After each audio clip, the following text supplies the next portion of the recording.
We were supposed we were supposed to have a someone from the faculty talking about tutoring, I believe. But I don't think that Emily or Emmeline is on the call as of yet. If you are, feel free to just write in the chat, and then you can present. So it looks like there's 92 people in here. So we should get started if you guys are all agreeable to that. Is that cool?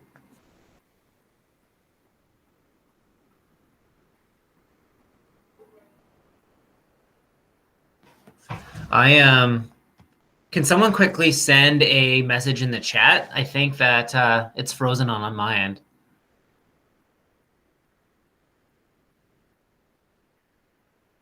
Just do like a test. Yeah. Yeah, I'm frozen too. Okay, let me. What do you want me to do? Do you want me to disconnect and then reconnect back in? Yeah, okay. So hold up, guys. I'm just gonna like exit call and then come back, okay?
Hey Drew, how you been?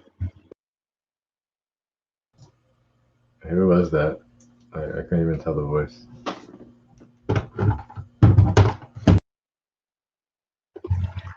What's up, boys and gals? What's poppin'? Braden, why have you become like the TA suddenly? Because I am. What's with your hair, by the way? My hair? Yeah, like what made you want to do it like that today? I've just given up on it, man. I can respect that. Okay, I guess I'm back. You guys hear me? Oh, wait. Well, this year looks a lot similar to last year. So let's try this again. Hey, did anyone come in for guest speaking about tutoring? Nothing? Okay. I'll do an announcement. I guess the faculty is offering like tutoring for different courses. So for every course, there's like an assigned tutor. So the assigned tutor for this particular course was going to introduce herself and then talk about some of the different sort of things that they were offering. I sent her the link, but it was weird. When I logged out, it wouldn't let me log back in. So I don't know if it's like capped at a specific number. And I just restarted and then came back. So hopefully it works. I'm just starting up the PowerPoint and then Braden, mute your mic. let's present a window.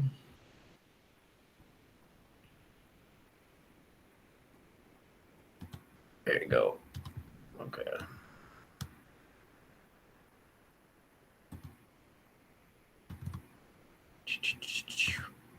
Hit me so I can see myself. Bam. Okay, are we sort of good right now, everyone?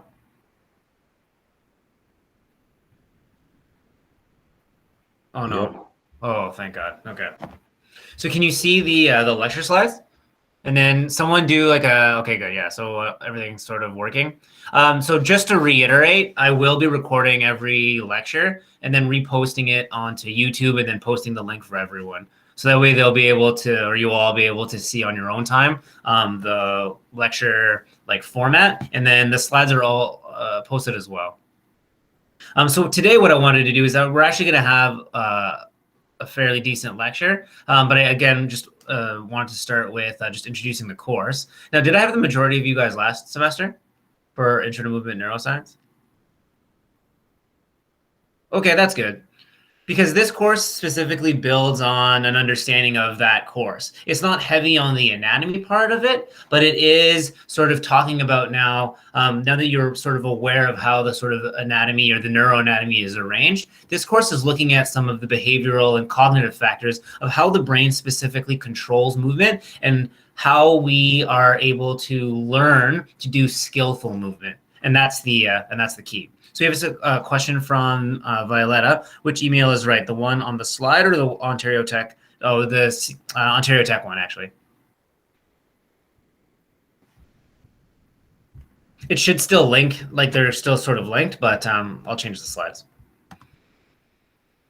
So let's get started. Oh, and now it's going to freeze. Okay, so again, with the new measures that were coming down with the lockdown again, right now, we may not have in-person labs. The way that the course is structured, or was traditionally structured, was that we would have the lecture component, and then we would have labs that would last 2 weeks. So there's 5 labs in total, and they are clinical applications or experimental applications of the material that we were learning. So before, you would have 2 weeks to complete each lab, whereas now, because of the number restrictions, we were going to go on a week 1, week 2 basis.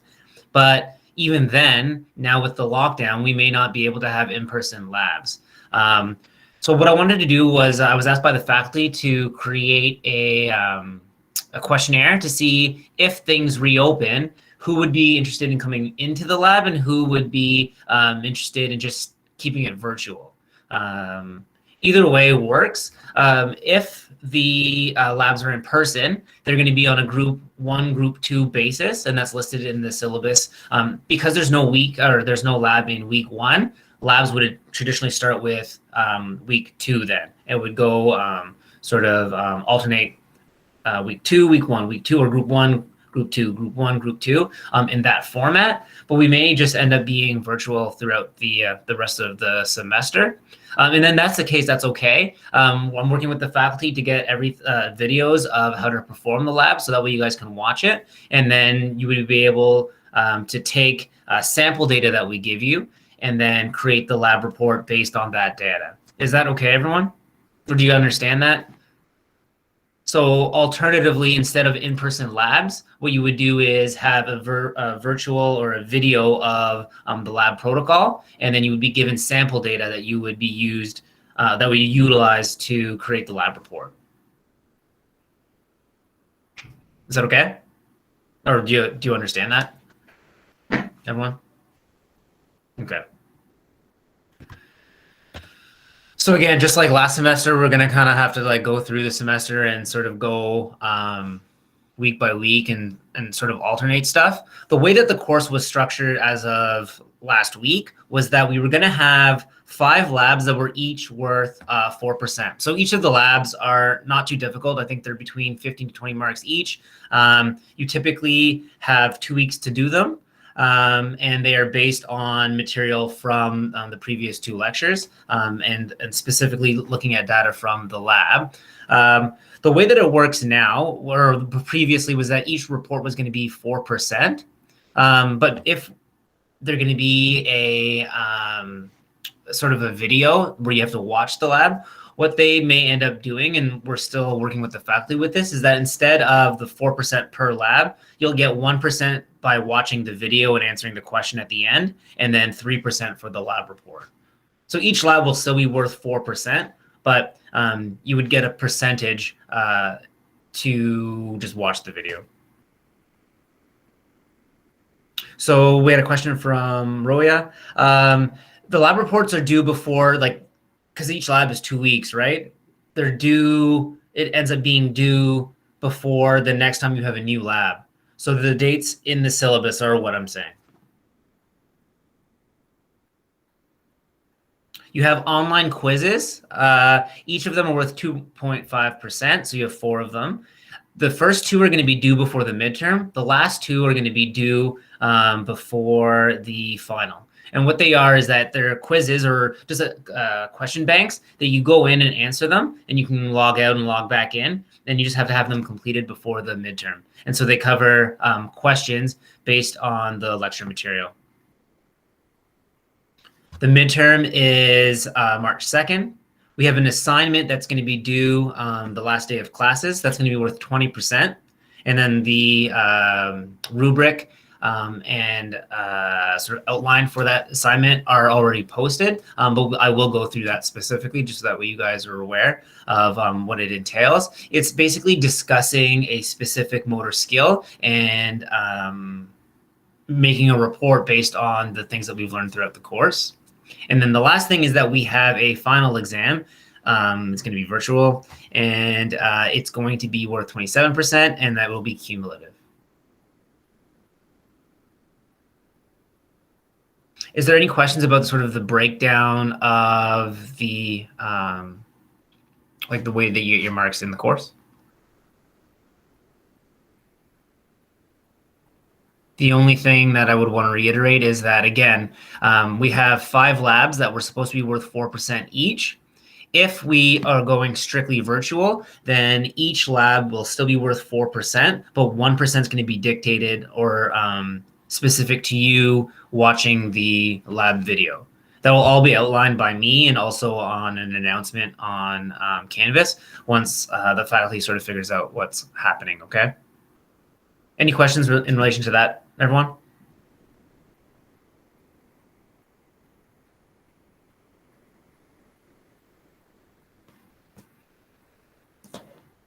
Guys, any questions?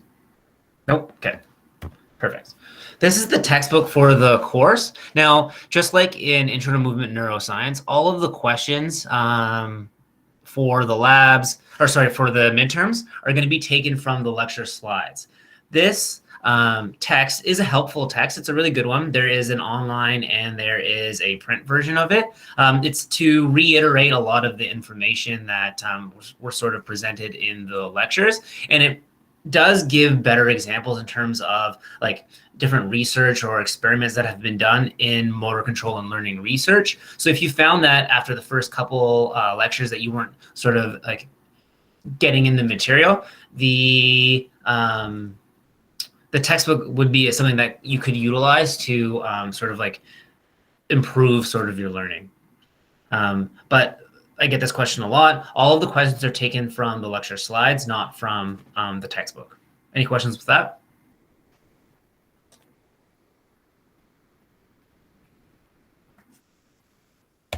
Sure.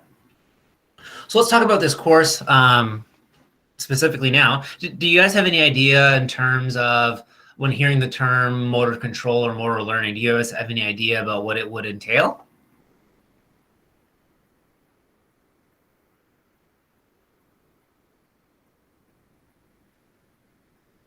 Perfect. Yep, movement. And so the thing that sort of details humans in relation to other animals is that we have increased ability to perform fine movement. And part of that is based on the connections and the different sort of neuroanatomy and the way that everything is connected. And we learned that in Intro to Movement Neuroscience last semester. This course is looking at the psychological and behavioral principles underlying human motor control and human motor learning. And it's trying to understand how humans are best able to utilize that anatomy to perform skillful movement and learn such specific movements and then alternate them based on like the environment.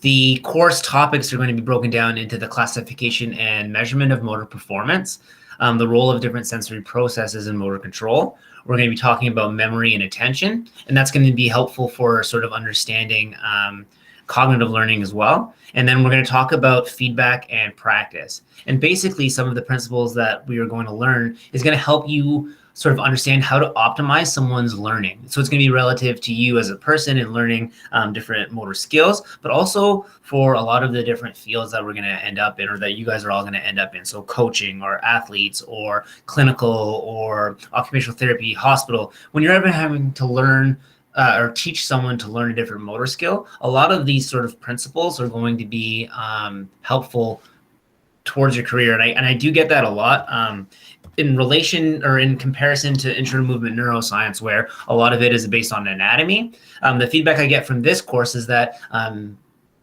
a lot of it is very useful in applications, like health science applications outside of this course.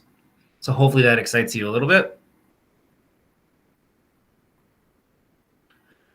And the learning outcomes, and this is taken directly from the syllabus. It should be posted right now, the syllabus. So if you have any questions about that, you can email me or ask right now if you'd like. And it may change a little bit just based on the timing of different things, based on what would happen with COVID-19 and the pandemic and all the different courses and dates and stuff. But in terms of the learning outcomes, those would stay the same. We want a further understanding of the neural and musculoskeletal systems and how they interact to produce movement. So we know the anatomy. Now let's figure out how our body is consciously or cognitively able to put that all together to perform very, very sort of intricate movements. We want to investigate many of the theoretical approaches that drive motor control and learning research. And the thing with motor control and learning research is, and you can see this in the video that I'm not going to play it because I don't want to screw this up any more than it already is. But the thing with motor control and learning research is that it is sort of looks like neuroscience. It's a newer field. And the problem with learning or sort of experimenting on motor skills is that there was not a lot of understanding of how do you perform studies based on that? If we're looking at randomized controlled trials, like where you're looking at drugs and the effects of one drug versus another, it seems commonplace where you have a placebo in one group and then you have the drug in another group, and then you can sort of compare. It's easy to develop like sort of an experimental design. It's a lot more difficult when you're experimenting on someone performing, a baseball pitch or a different type of motor skill or walking or running. It was challenging to sort of understand how to research that particular field.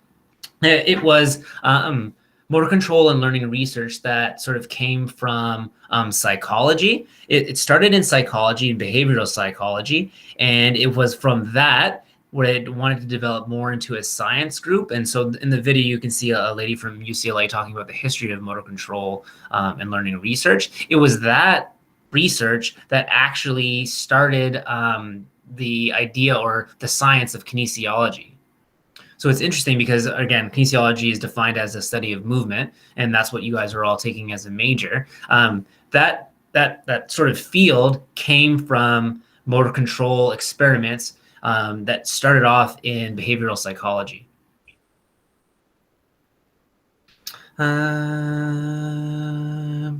We will talk about the different theories that people have developed in trying to understand how your body coordinates movement. And then we are going to evaluate or better understand how the body is able to retain information or acquire motor skills or acquire the ability to perform a particular task. Where is that stored? How is it that when we learn how to do something, like think about when we ride a bike, you don't ever really forget it. Now, what is it specific about how we learn specifically motor skills that makes it so that we never really forget?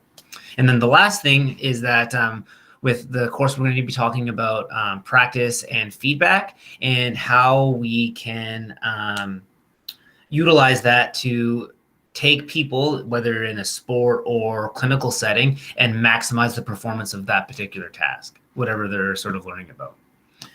Is that all making sense to you guys, or is it confusing you? Just trying to give a brief interview. I had a video that discussed all this, but I don't want to play it just on the off chance that it's going to screw everything up.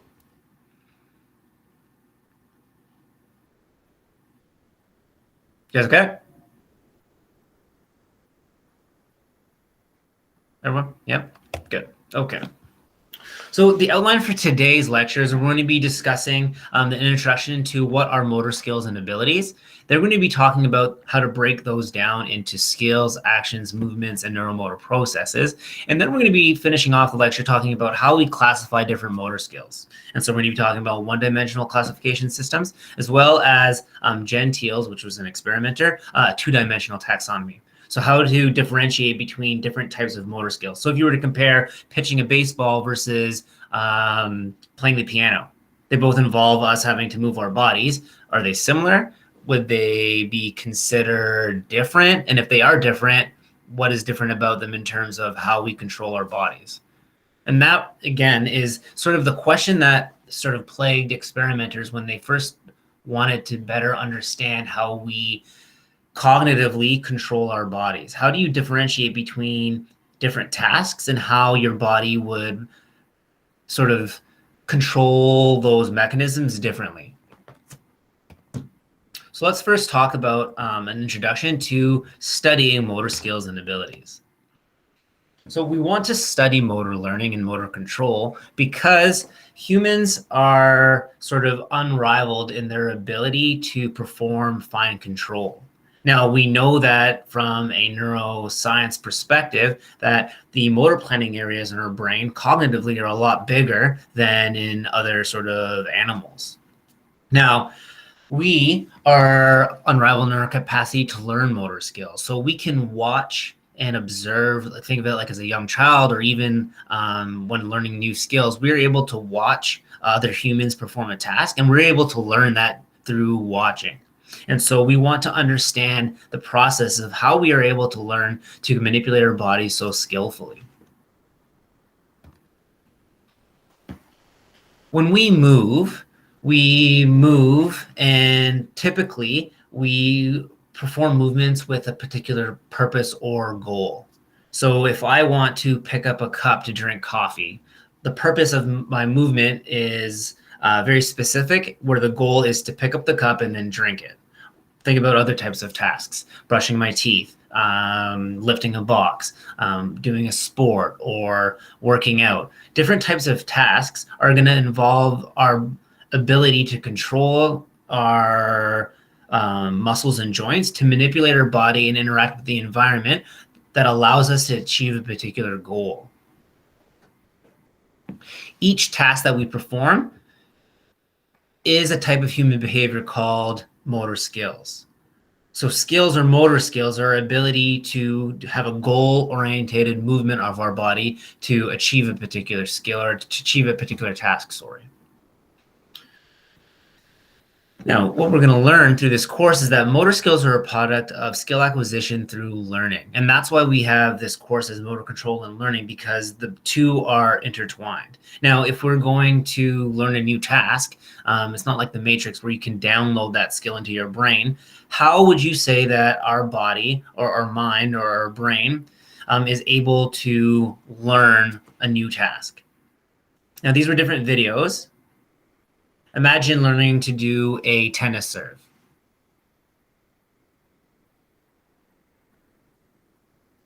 One thing that is common between learning different motor skills is that it takes repetition and the frequency of doing the same task over and over again that allows us to refine our movements and perform the task better.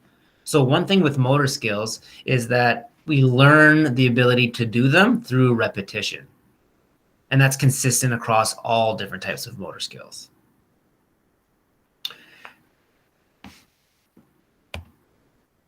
If we better understand how we learn motor skills as clinicians, where the majority of us are going to end up in sort of a health field, if we better understand how the body works to learn new tasks, we can use that information to take people that have been clinically injured. Think about like stroke patients or patients that have been injured and where they have to relearn tasks. If we understand how they originally learned it, we can better use that information to implement different rehab procedures to help them heal from different tasks where they've lost motor skills.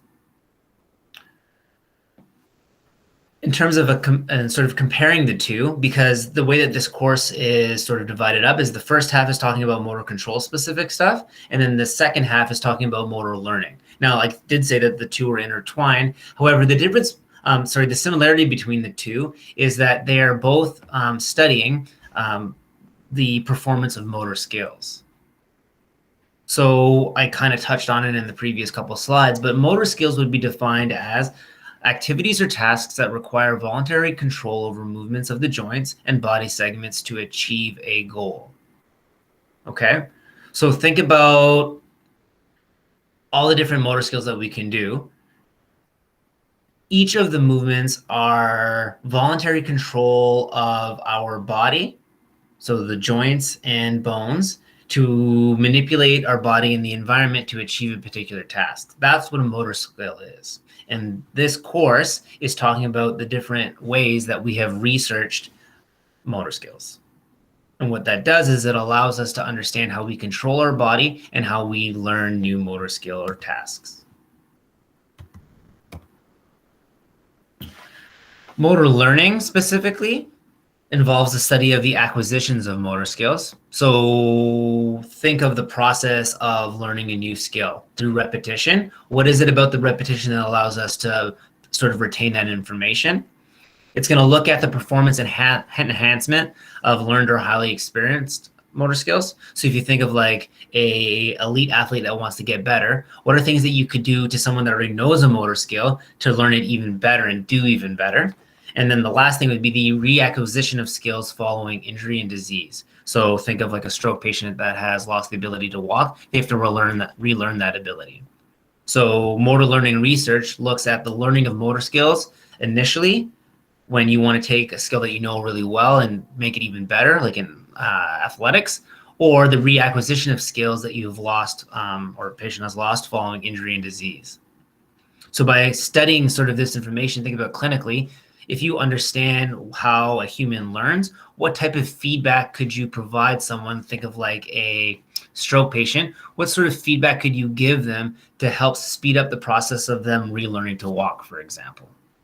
So this is a clinical example of what this research is going to help us do. Now, here are some characteristics of learning motor skills. Now, these are consistent with us learning different or acquiring new tasks. Always takes a process. So we never, like some people are pretty like fast learners, but never are you an expert the first time you try to do something. It takes a process, specifically with motor skills. It takes a process to learn. So typically, if you so in the video, we're going to look at like a little child. Think of like little kids learning to learn how to walk or learn how to manipulate their toys or interact with the environment. They typically have a goal and they try out different options, and then they figure out one sort of option that will allow them to achieve a particular task. And through a process of repetition, they learn that task. It takes practice. And so with increased practice, they become better and better, or they have an increased capability to perform a particular action or motor skill that they're learning. Now, there is no specific direct measurement of learning. So if I was going to like take all of you guys in this class, so let's say we're talking about a cognitive skill right now. If I was wanting to see, like after all the lectures, who learned the course the best, how would I test that?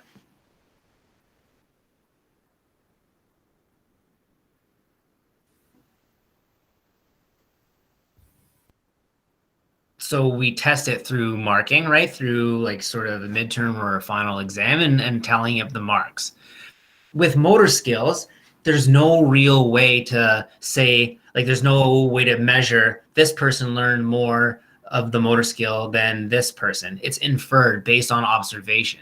So what you would do is you would take, let's say we're teaching little kids to play soccer.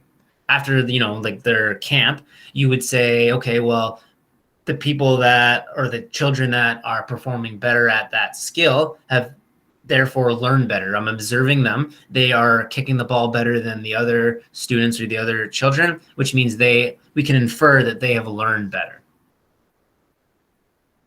And then this course is going to look at, well, where does this, if people are learning, where does that learning occur? Where does that learning happen within the brain?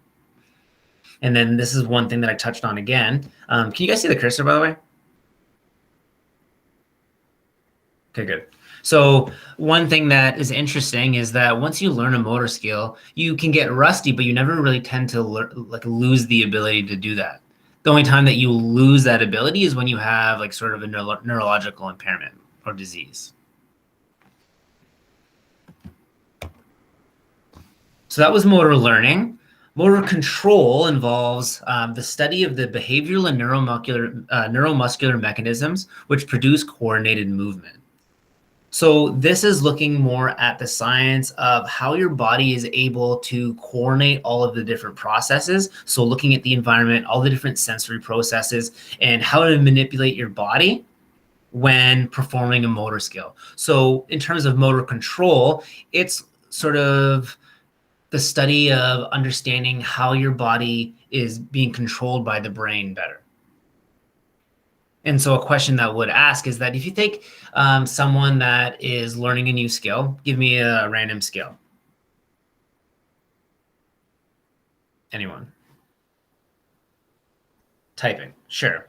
Take someone that is just learning to type on a keyboard, and then take someone that's been, like an admin or a secretary for many years that can type really, really fast. Now, does the person that is new to the task, so the child, versus the person that's been working on a computer for decades, do they control it differently? Maybe, maybe not. So what's the difference between the control of something between someone that's new to a task and someone that is doing the task better? Because if you can understand that, maybe there's a way to help people learn quicker. right? Or maybe there's a way to maximize their control. You take someone that's really good at something, if you understand how it all works, maybe you can make it even better. Here's an example. So that would be an example of why it's important to understand how our body coordinates all the information to control a particular movement.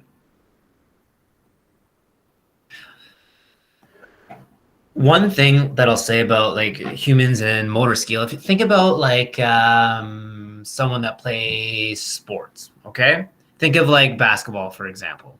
Now, someone that is a really good shooter, they can tend to, take a shot and make a basket or have a high percentage of hitting the basket under a wide range of different conditions. So when there's a defender, or if it's a, like 3-pointer versus in the key versus like a half court, someone that's really good is able to perform that task.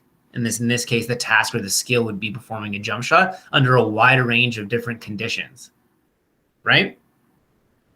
So it tends to be that as someone gets good at something, they are able to perform that skill under a wide range of environmental conditions. What is it about being really good at something that you're able to process all of that information very quickly and still perform the task? So if you're a defender and you're off balance and you're only shooting with one hand, the pro can still do that even though they've never really experienced it. So their ability to control their body is so much greater than someone that is just learning the task. So this is why, so with motor control and motor learning, this is what the research wants to sort of understand, and that it's going to help us understand how we manipulate our bodies. And ultimately, it's going to allow for sort of creating sort of a better understanding of how to apply that in a clinical setting. Now, in terms of analyzing how someone controls their body to perform a particular motor skill, there's different levels of analysis that you can analyze someone, moving to do a body, or sorry, moving to perform a particular task. And so this is going to be in relation to a lot of the different courses that you guys have already taken. So you could observe, or you could research someone performing a particular motor skill observationally or behaviorally. So you could observe them doing it and observe how their ability changes with different changes in the environment or with different stressors, changing the task, and see whether or not the skills is still performed accurately or efficiently. And if you change certain things like turn off the lights or make them go quicker, and you could look at how that affects their ability to perform a task. And if it gets worse, then you've found something that makes things more difficult to do. And if they get better, then you've found sort of like a potential factor that improves someone's ability to control their body. You could look at it biomechanically. And so biomechanical analysis typically is using like sort of the diagrams, like the stick diagrams, and looking at the kinematics and kinetics of someone. That can help you better understand how looking at, sort of the biomechanics of someone that's learning a task versus someone that's a pro, look at what's the difference and what do they do differently. And then you can apply that information from the pro to the beginner and have them improve quicker. Or think about how many, like, is anyone in like coaching or in athletics? You typically have the people practice what, pros or better individuals have shown is effective, and you apply that to beginners and it helps them learn quicker. And then the last thing is using neurophysiological and neuroanatomical sort of measures to better understand the control of the body. And so what you could do is there's lots of different ways to do this. You can do EMG, you can do lots of different types of sort of research analysis to look specifically at the neuroanatomy and how it physiologically is working to control the body. And so what research has really looked at is what types of sensory input are the most important when people are performing a motor skill or when they're sort of learning. So I'll just give you a hint. Like, we're going to learn that the main thing that our body likes to utilize as sensory information to help us learn and control our bodies is vision. Right? When you're learning to dance, what do? You look at your feet. When you are learning a new skill, you are always looking at something, right? So like, think about when you're like anyone play hockey, when you learn to stick handle, you would always have to look at the puck or the ball or wherever you're learning, right? And then as you get better, you can perform that with less amount of vision required. But it just goes to show that for learning motor skills, in terms of sensory inputs, our body preferentially uses vision.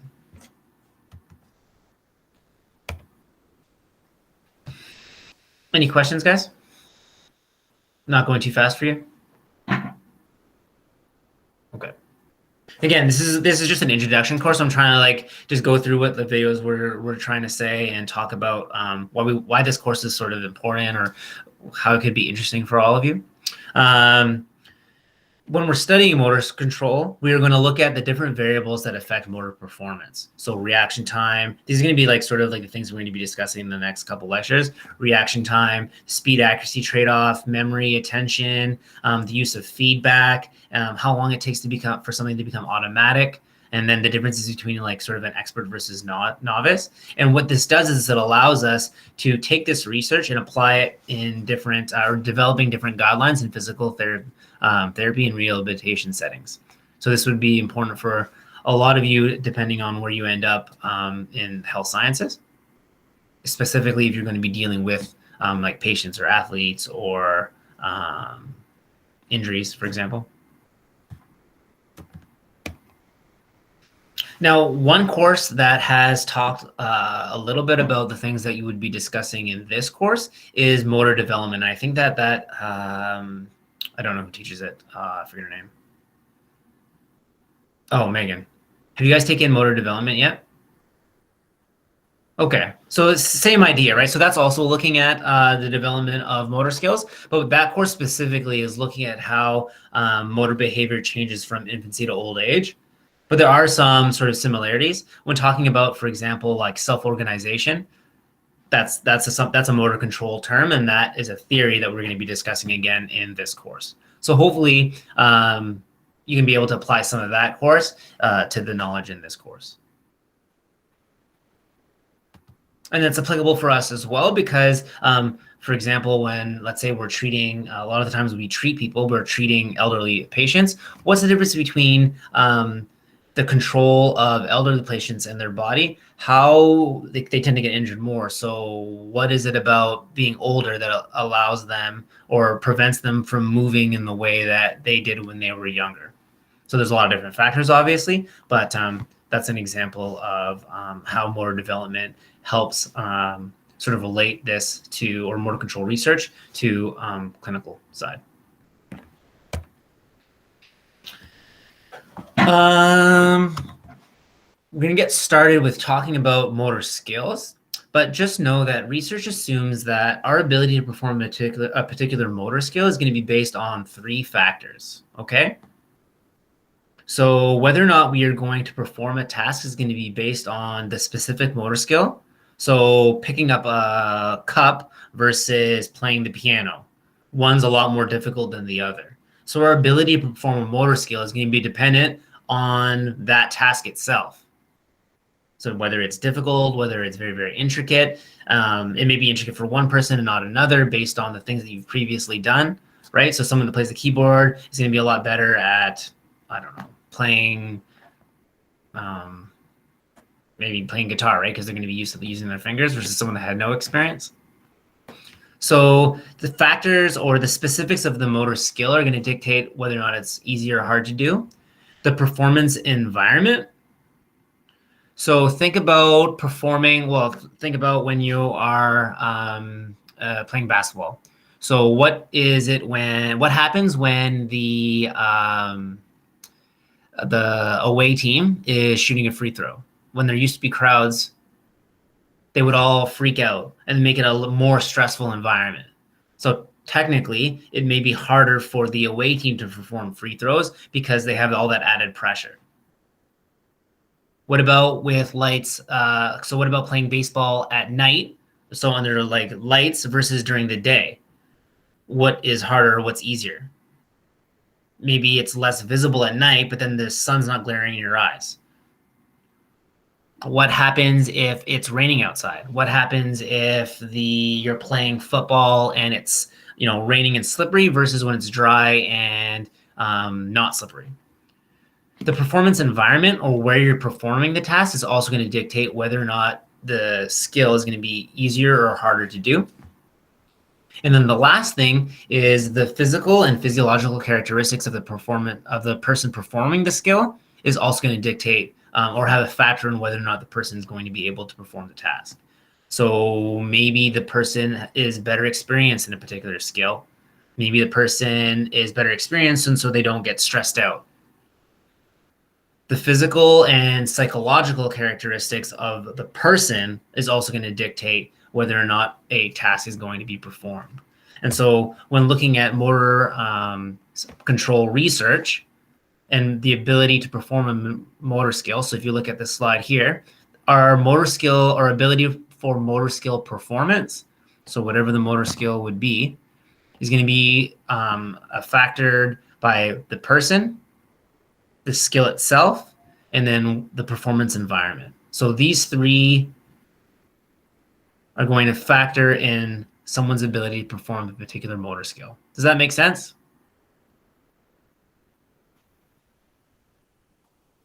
Everyone? Because research is going to look at changing the person's abilities, looking at the skill and changing different factors or variables with the skill, and then changing different variables with the performance environment, and looking at how different things changed in these areas are going to affect someone's ability to perform. And then that's going to give us an idea of how we can, or giving us an idea of how we control our bodies. And so this is sort of how research was starting to develop.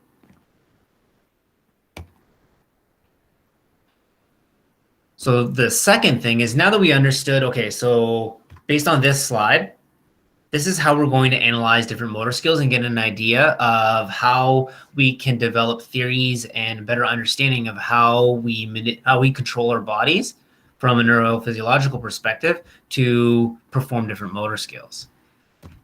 Now, understanding that, there are some sort of terms or definitions that have to be dictated between the different labs, so that way you can have several groups analyzing a specific thing. So these terms are specific to motor control research, and they are skills, actions, movements, and neuromotor processes. So remember, we defined a motor skill as a voluntary control of our body or joints and body segments to perform a particular goal, right? So it's goal-oriented movement. It's goal-oriented movement of our body, and it's conscious. It's voluntary. We're doing it. We're consciously deciding to do that, okay? So the term motor skill is used synonymously with the term skill. So they're tasks or activities that have a specific goal to achieve, and they require voluntary control over the movements of our joints and body segments. So here on this slide, see how it says no reflexes? Think about this. Now think about the difference between a wink and a blink.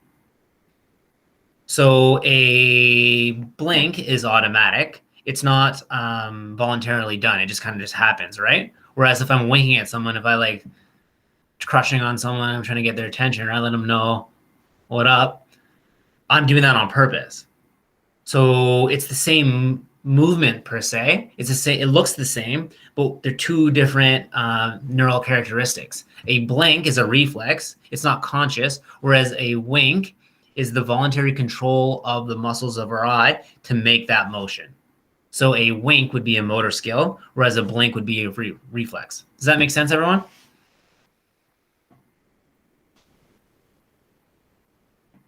Nice.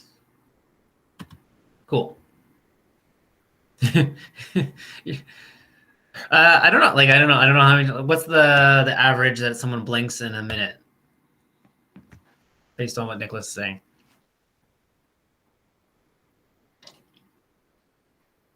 Okay. Now, so just to reiterate to all of you, the term skill means motor skill.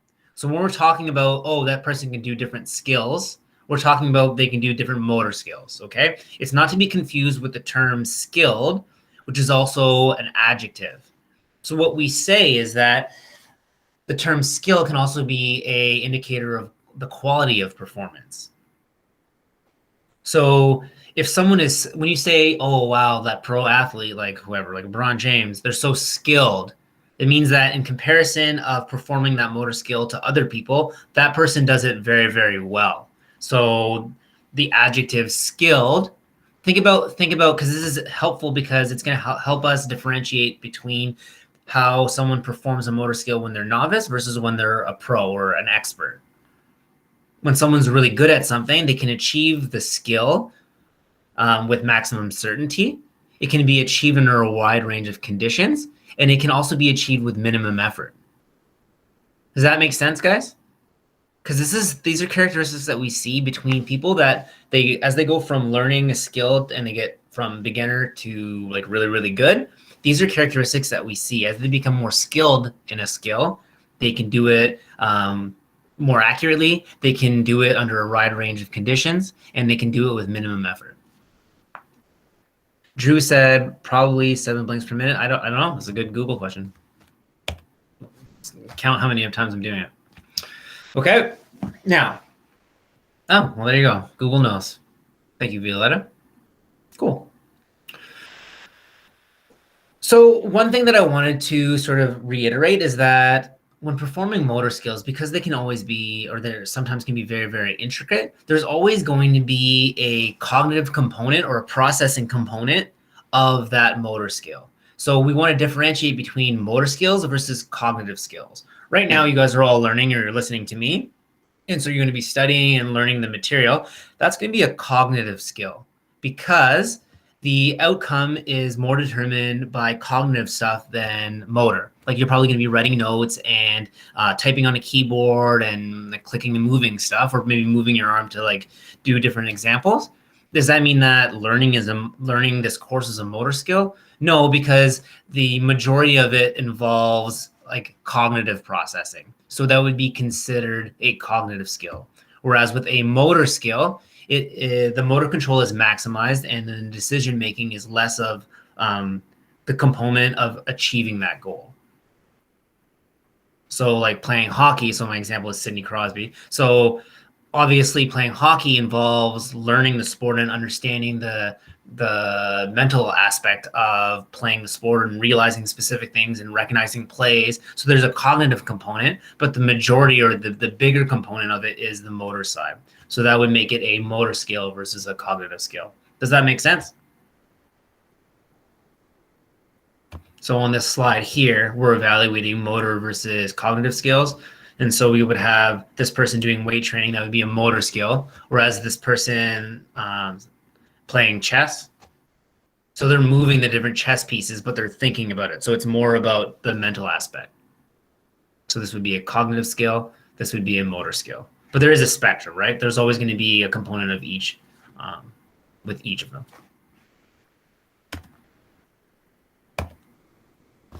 So we talked about the term skill. Know that the term action, so actions, skills, and motor skills, they mean the same thing. Okay? So right here I have on the slide, the term is often used synonymously with the term motor skills.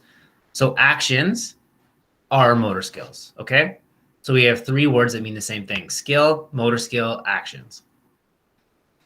One thing that they realized very quickly with motor control research is that I get you, let's say that, okay, we have a group of us, we're all going to learn how to pitch a baseball. Now, the way that I pitch the ball, is that going to look exactly the same way as you pitch the baseball versus someone else?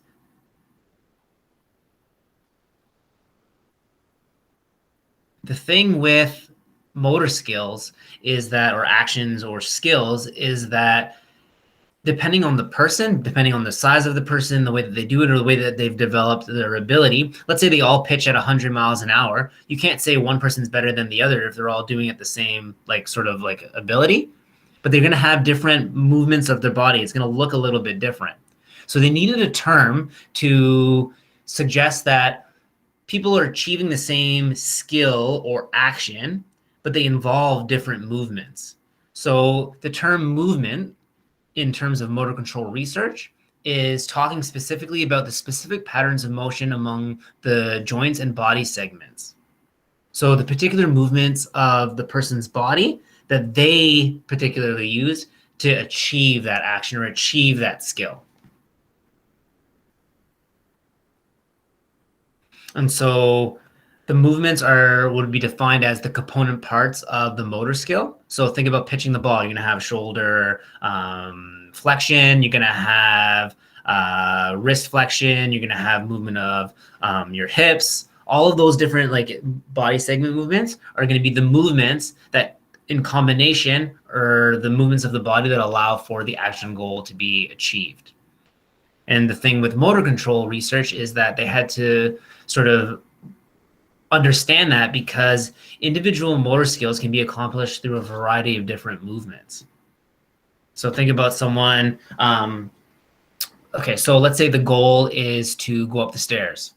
You could hop, you could go step by step, you could go backwards, all different movements, but technically if the action goal is to go up the stairs, you're all achieving it, right? So remember, in motor control research, and in this course, the term movements is dictating the individual body movements that make up someone performing the action or performing the motor skill.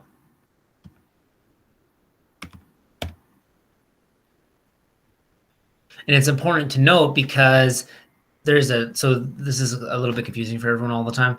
So the interaction between movements and actions can be dictated as one to many or many to one. So movements and actions, that the relationship between the two can be defined as many to one because a single action goal or a single motor skill can be accomplished using a variety of different movements. And so when I give you the example of going up the stairs, there's lots of different movements that you could do to achieve that. So many to one. So many ways to do one action or many movements to do one action.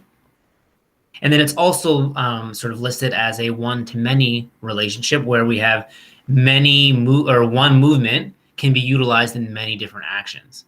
So thinking about shoulder flexion, the movement of shoulder flexion that can be used in picking up a cup, in doing shoulder press, in skiing, right? So we have movements that can be utilized in a wide range of different actions. So this is what these two mean. And then the last term that I wanted you guys to understand is this whole term of neuromotor processes. And so neuromotor processes are the neuroanatomical and the neurophysiological mechanisms of movement. So it involves the interaction or analyzing the interaction between the central nervous system and the musculoskeletal system to perform that movement or to perform that action. So when we are looking at, let's say the action was going up the stairs, what is it about analyzing the control of the body? What sort of neuromotor processes were involved in that? So we had to activate the core muscles. We had to activate the distal muscles. We had to sort of brace our body for stability. All of that kind of stuff is looking at internally. We're going to be looking at the different processes that were involved in the control of the body. So neuromotor processes are the interaction between the central nervous system and the musculoskeletal system.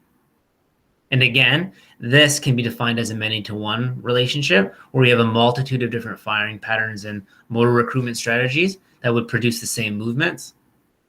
So if we're looking at jumping, you could use your soleus muscle or gastroc muscle, or you could use more quads versus using more calves, or you could use your hips more, right? Or you could swing your arms or not swing your arms. There's a lot of different ways neurophysiologically that you could achieve that action goal. And then the same thing when saying that that relationship is a one-to-many relationship, where we would have similar muscle contractions or similar neuromotor processes that could be used in a variety of different skills or action goals. So those were the terms that I wanted you guys to know when starting off this course, because these are the terms that were sort of defined in motor control research. And by understanding how different people can achieve the same task using different movements, that's why we developed these terms. Well, they did. That's why they developed these terms, just based on that fact.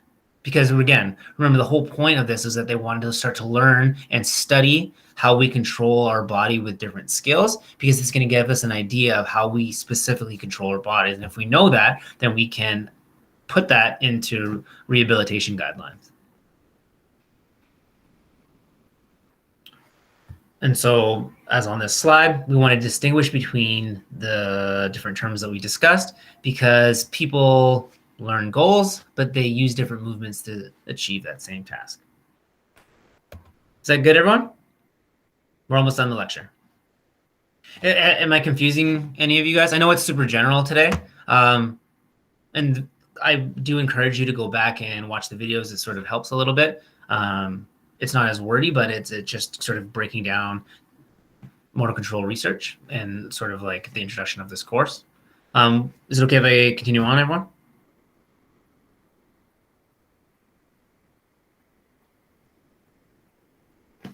Okay, awesome. Marco says yes. So we're going to finish off this lecture with talking about the classification of different motor skills. Because once now they've developed this idea of we're going to study motor control, and we're going to be looking at the different factors that influences someone's ability to perform a particular motor skill. What were they? The person, the environment, and the task itself.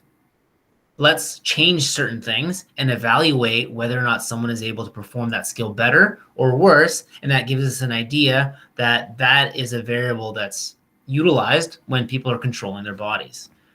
So what they needed to do was they first needed to classify motor skills, because so far we've talked about motor skills as voluntary movement of the body to achieve a particular task. That means everything can be a motor skill as long as it's like goal oriented. So picking up a phone, dialing the phone, playing sports, working out, picking up a cup, getting changed, all those are different types of motor skills. So think about how would you start studying that? Like, what skill are you going to pick? So what they needed to do initially was to classify different motor skills. They needed to provide a basis for identifying similarities and differences among different skills, because chances are me playing piano is going to be a lot harder than putting on my pants. So what is it about that makes it more difficult? What about playing volleyball versus, I don't know, doing push-ups? Wait, what makes one harder versus what makes one easier?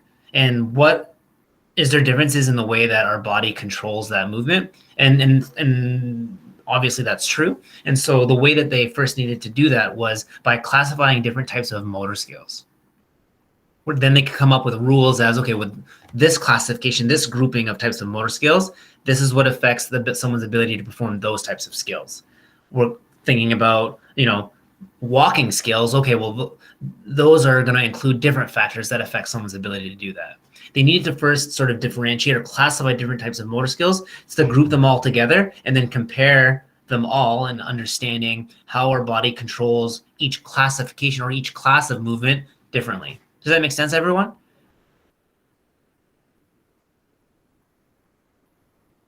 Marco, you with me?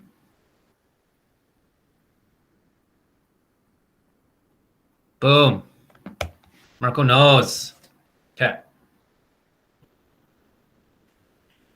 So it's super difficult, right? Like think about it right now. Like think to all yourselves. Like think about all the different actions that we can do. How would you even start to begin to divide them up into like different classifications? And so the first way that they did this was 3 different one-dimensional systems. And then we're going to talk about Gentile's taxonomy that was developed about 20 years ago, when that was used specifically in the rehab setting. So let's first start off with our one-dimensional systems of classifying motor skills. So there's 3 different one-dimensional systems where it's either one way or another. And there's 3 different ones. So the 3 different classification methods were the size of primary musculature involved, the specificity of where the action begins and ends, and the stability of the environmental context. Now, I know that sounds, I just probably just lost half of you. So I just wanted to put that out because I'm going to go through each one individually. So the first category, or the first way to sort of classify motor skills, they came up with talking about gross skills versus fine motor skills. So they would say things like playing the piano or writing is a fine skill because it involves the control of small muscles to achieve a very fine or specific skill. Things that involve like hand-eye coordination versus gross skills that require like, think of like jumping or running, things that require like big muscle contractions of the large muscles. Because when you're doing something more fine and controlled, think about how slow, when let's say I'm drawing something very delicately, I tend to go slower, I move slowly, my body's more contracted, right? Like stable, right? So that's a different type of control than when like hitting a baseball. I tend to like drive my power as hard as I could, for example. So there seems to be a difference in between how humans use gross motor skills versus fine motor skills. So, and this was the first way that they sort of looked at control in research by classifying things as either gross or fine. Does that make sense?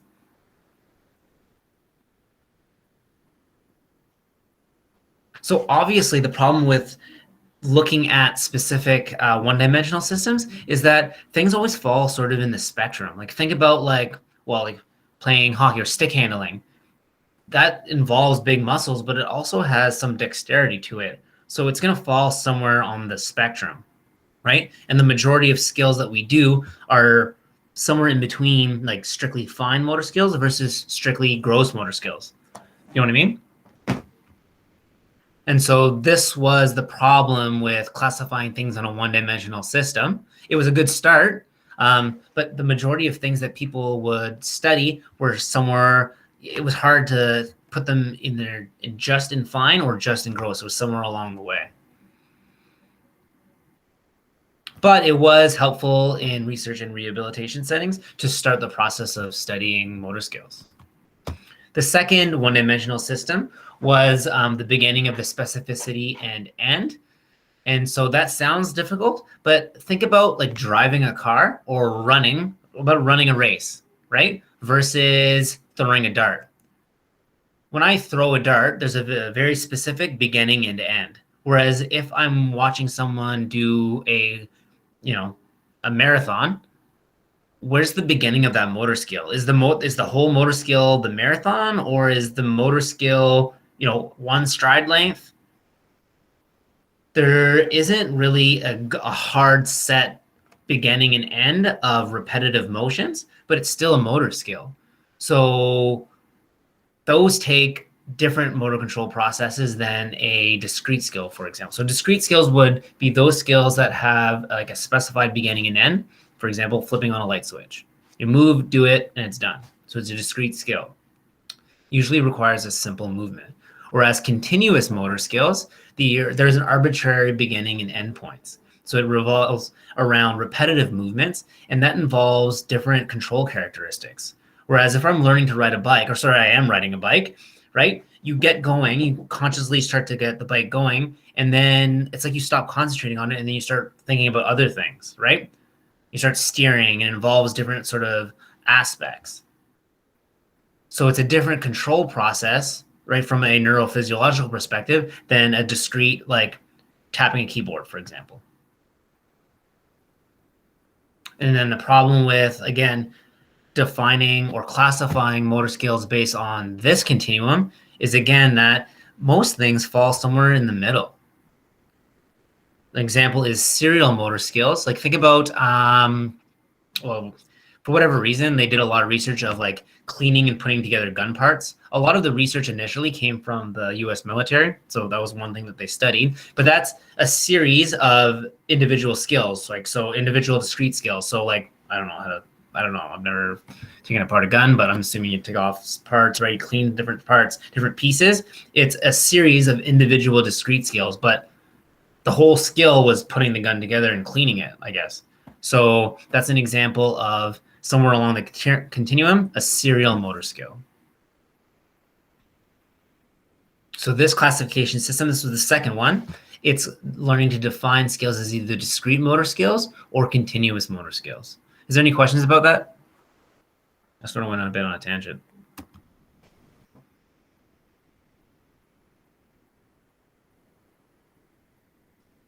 Everyone good?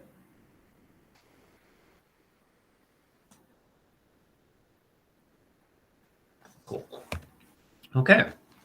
Now, the last one is, remember we talked about how the person, the skill itself, but also the environment that they do the skill will impact how someone's ability to perform that task or perform that motor skill. So the last classification system was talking about the environmental context or the situation or the environment in which, like the physical location in which the skill is being performed. So when someone is performing a skill, if you're going to talk about the environment that they're doing it in, you're going to be looking at the supporting surface, the objects that are around the person, and whether or not there are other people around. So these are what defines the environmental context in which the person is performing the motor skill. So based on this classification system, there are two different categories of motor skills. Closed motor skills involve those skills or those movements or those actions that are performed when there is no movement of the supporting surface, object, or other people. So think about a free throw that you're doing yourself, right? Think about like you're in the playground or for example, okay, what about T-ball? So baseball, when you first start to learn, you are learning to hit off of a tee. Does anyone know what that is? So you have like a stick and then the ball's on top of it. So the person is learning to hit a ball from a stationary surface. Closed motor skills are when the environment, so that's the objects, people, and the supporting surface, they're all not in motion. Now, those are a lot easier to do. Closed motor skills are easier for a person to do than open motor skills. Open motor skills would be an example of when the environment, so the supporting surface, objects in the environment, and other people in the immediate environment are moving. That's a lot more difficult for someone to do. So think of the comparison as hitting a baseball off of a tee versus hitting a baseball that's been pitched to you, which is more difficult.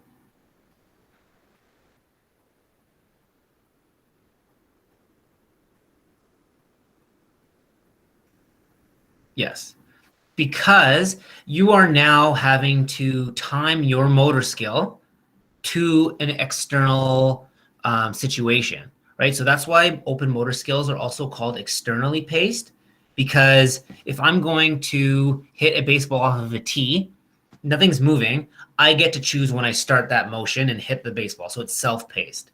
Whereas if I'm hitting a baseball that's pitched to me, I have to coordinate my movement with something else, coordinate my movement with the environment.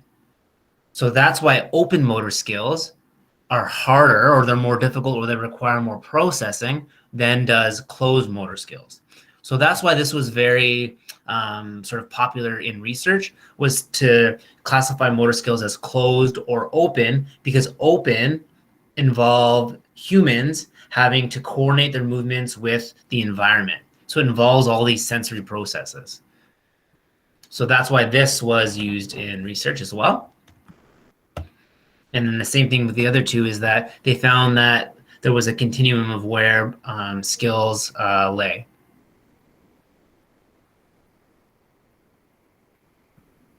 Does that make sense, everyone? So those were the three one-dimensional classifications of how research first started to try and like differentiate between types of motor skills. Three different one-dimensional systems. 20 years ago, Gentile, do you guys know what the word taxonomy means? Taxonomy is like, you think of taxonomy as think animals, like a taxidermist. They're learning to classify different animals like species, subspecies. A taxonomy is a way to classify certain things based on organization.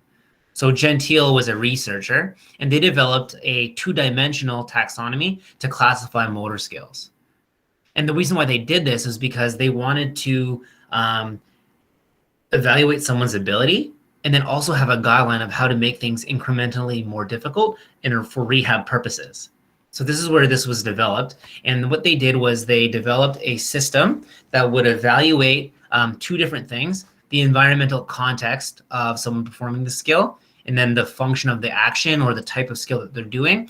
And by using that information, they developed a sort of breakdown of 16 different difficulties of motor skills. And again, this was developed so that physical therapists could sort of put someone at where level they're at, and then or what a skill was at, and then incrementally make it more difficult for the purposes of learning or helping someone learn better. So let me just show you really quickly. I don't want to like screw you guys up, but this is what the taxonomy looks like. So see how it's like 16 different boxes with 2 different axes? I should have put this slide ahead of time, but it's okay. So this is the 2-dimensional taxonomy. What you do is you look at a skill, you look at the function of the action, and you look at the environmental context. And based on those 2 things, you're going to have a difficulty between 1A to D, 2A to D, 3A to D, and 4A to D. So 16 different boxes describing the difficulty or the level of difficulty of that particular task. Does that make sense? So let's first look at the different axes so that way you can get an idea of how to classify this. So the first one was looking at the environmental context. So think about like closed versus open motor skills. You want to look at the environment. And when evaluating Gentile's 2-dimensional taxonomy, you want to look at the y-axis. We're looking at the environmental context. You want to evaluate the regulatory conditions of the environment that are going to affect someone's ability to perform a motor skill. So regulatory conditions are all of the different features of the environment. So the objects, the supporting surface, and people in the area or around in the environment. You want to look at all the different things that are going to affect the way that someone is going to move to achieve that task. And you're going to evaluate the regulatory conditions and not the non-regulatory conditions. Non-regulatory conditions are features of the environment that have no or indirect effect of movement. So think about, I gave an example of playing baseball.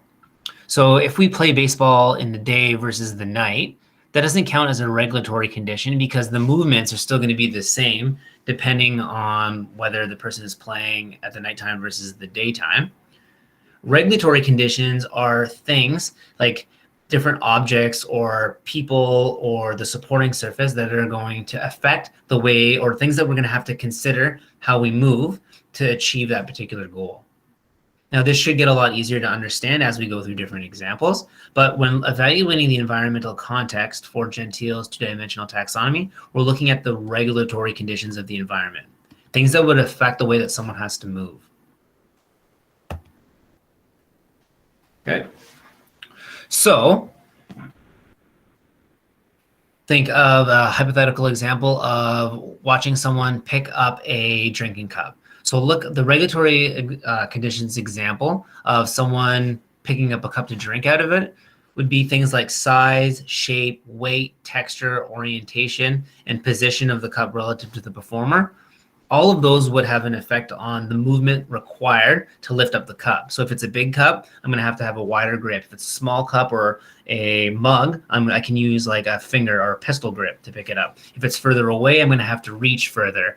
If it's really heavy or if the cup is slippery, then I'm going to have to grip harder. All of those are different examples of factors or regulatory conditions that are going to affect the way that the person has to move. Okay. And then the last thing is in this taxonomy is looking at that with every trial of performing the skill, if the regulatory conditions change in between repetitions of performing that task. So when playing basketball, if you're hitting free throws, do the regulatory conditions change in different trials of doing that same task? So when you're shooting a free throw, everything's always the same, right? The people are always the same. The rim's always the same distance, the same ball, same everything.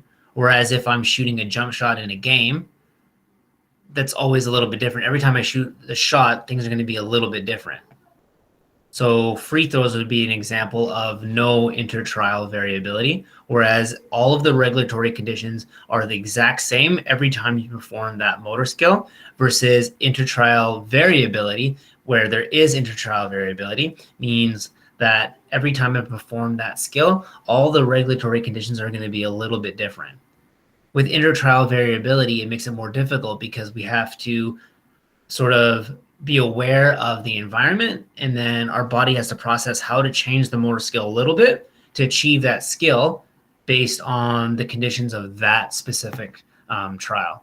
So shooting a free throw, or sorry, shooting a basketball shot in a game, it's always a little bit different because they could be off balance, they could be running, they could be defenders, they could have to shoot the ball over someone like trying to guard you.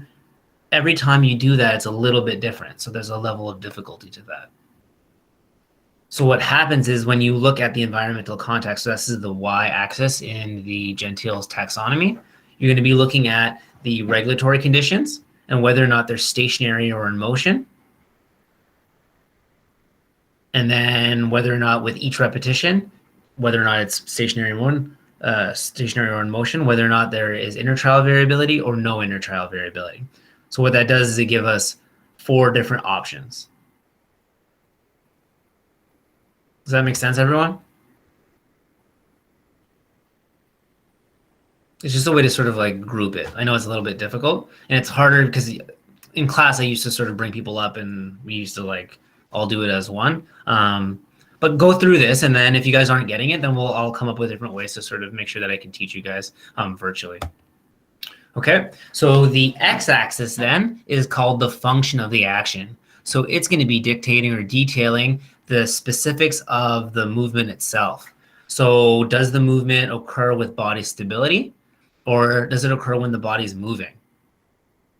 Right, so for example, shooting a free throw, the body is stable, whereas potentially when you're shooting a shot in a game, you're actually moving. So one's more difficult than the other.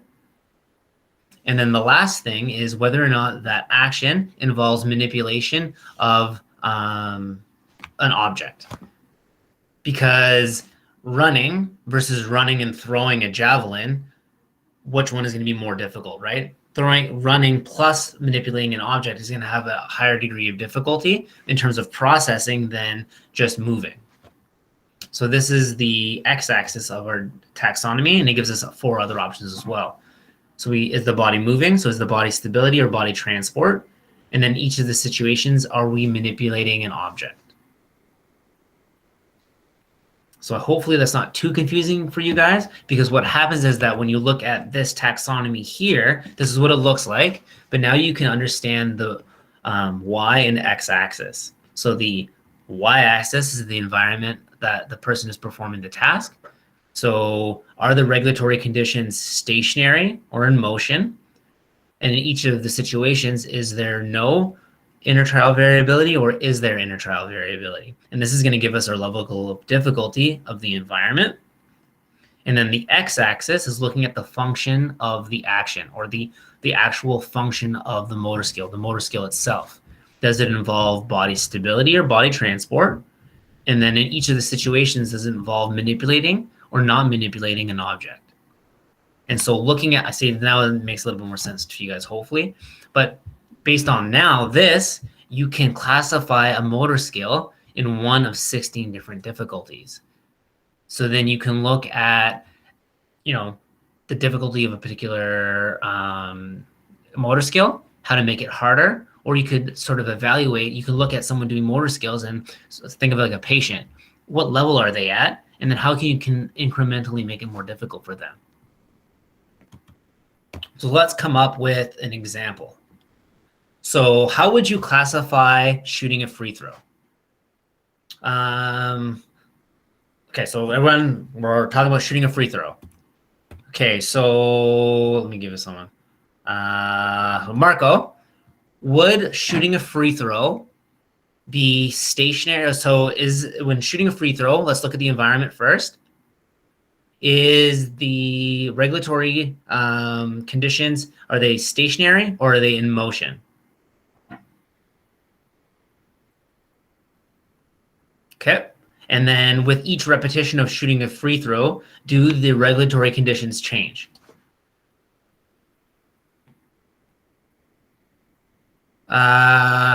Just say no, they don't, because technically, like people could be moving and stuff, but no, things are very like the players are in the same positions, the rim's the same thing, the ball's the same, everything's the same. So we're talking about difficult. So there's no intertrial variability. So stationary and no intertrial variability is now thinking about the skill of the person. Are they moving? Nope. And then are they manipulating an object? Okay, so then free throw would be classified difficulty as 1B. Make sense? Good. Okay. Now let's go. What's the other one? Okay, so playing golf. Okay. So every time you swing the golf club, think of the environment. Is the regulatory conditions stationary or in motion? Stationary. Now, is there variability between every time you swing the golf club? Yes, because because the ball moves, right? All the different, like, so the hills, sand traps, like, I don't know, like the distance to the hole is going to be different every time you swing the golf club. So there is intertrial variability. Is the body moving or is it stable? Yeah, exactly, Marco. Yeah. So that was the environment. Now, what about the person when they're doing golf? Are they stable or are they moving? Yep, so they're stable. So right now we're at level 2 and it's stable. Now, are they manipulating an object? Yeah, because of swinging the golf club, right? So then golf would be classified as 2B. Make sense?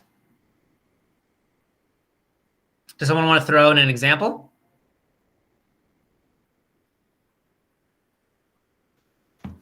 Okay, Marco, throw out an example and then we'll get other people to guess.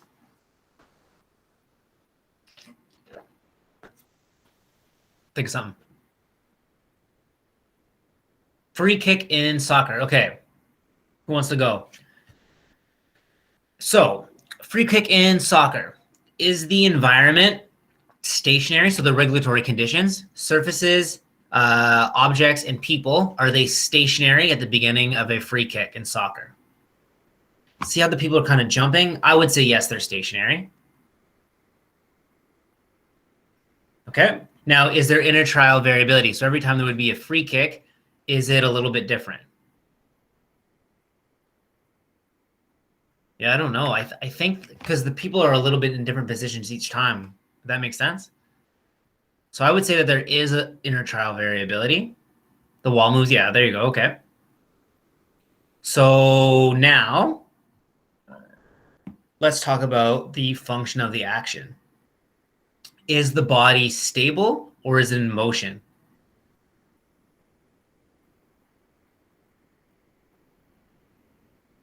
Yeah, I would say it's in motion because they got to run up, right? So they're in motion. And then are they manipulating an object? Yeah. So then I would say that a free kick in soccer would be classified as 2D. I think. Now, there's no set rule, right? Like, so whoever is doing it, sort of classifying the movement skill, because they're using this as a way to understand how to make it more difficult or the level of difficulty of that particular task, right? So you could argue it's one versus the other, but as long as the person's doing it is consistent, then it gives you a guideline to sort of perform that, right? So this is why this was really important, or was developed in a rehab setting for that purpose. Now, for the assignment, I know this is like months ahead of time, but you will have to use this to sort of classify your movement skill, which is, we just learned, isn't very difficult to do. And you can justify your reasoning as to what it is based on, the different things that we talked about.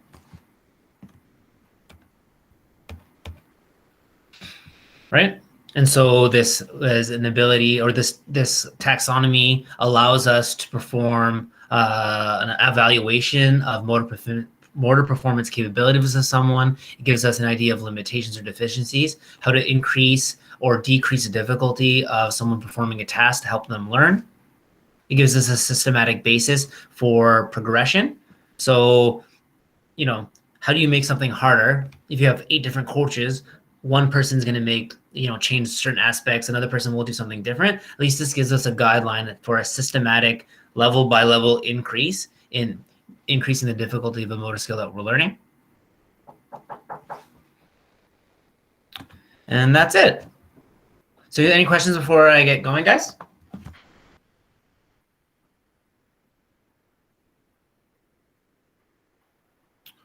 So if you look at the taxonomy, so if you look at this last slide here, it gives you an example of different motor skills for each of the different difficulties. So an example of a 4D based on this would be walking in a crowded mall and carrying a baby, practicing several soccer plays with a soccer ball and defenders. So that's going to be an example of 4D. But you come up with a whole bunch of different ones, right? It's typically when you have things in the environment that are moving, plus you're moving, plus you're manipulating an object. Yeah, there you go. Exactly. Okay, so you guys okay? So I will post this, and today will be today will be on a midterm, yeah. Like just the material you guys learned about. Cool. And I'll again, before the midterms, I'll give you guys a breakdown of stuff. Okay, awesome. I got a patient, so I'm excited to see you guys again. Hopefully we're all surviving, and I will see you guys next week, okay? And I will keep you guys updated on the whole lab thing. But it's going to be, like, remember, I'm not trying to screw anybody. We'll have to go by case basis and week by week, try to figure out how to best sort of work it with everybody. Okay? Bye, everyone.